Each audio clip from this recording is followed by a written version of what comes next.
श्री गुरुदत्त राजमूर्ती ओवाळितो प्रेमे आरती। ब्रह्मा विष्णु शंकराचा असे अवतार श्री गुरुचा।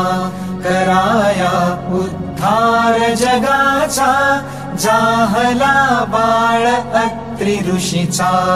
घरीला वेश असे यतीचा मस्तकी मुकुट शोभे जटीचा।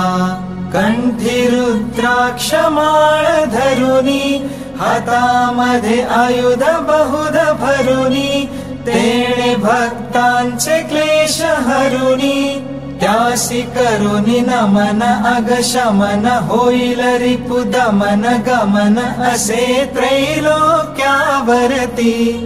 ओवाळितो प्रेमे आरती श्री गुरुदत्त राजमूर्ती। ओवाळितो प्रेमे आरती। गाणगापुरी वस्ती जाची प्रीति अवदुंबर छायेची। भीमा अमर संगमाची भक्ती असे बहुत सुशिष्यांची। वाट दावुनिया योगाची ठेव देत असे निज मुक्तीची। काशी क्षेत्री स्नान करितो करवीर भिक्षेला जातो।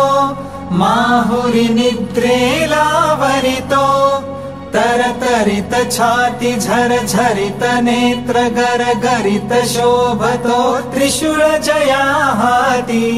ओवाळितो प्रेमे आरती श्री गुरुदत्त राजमूर्ती। ओवाळितो प्रेमे आरती।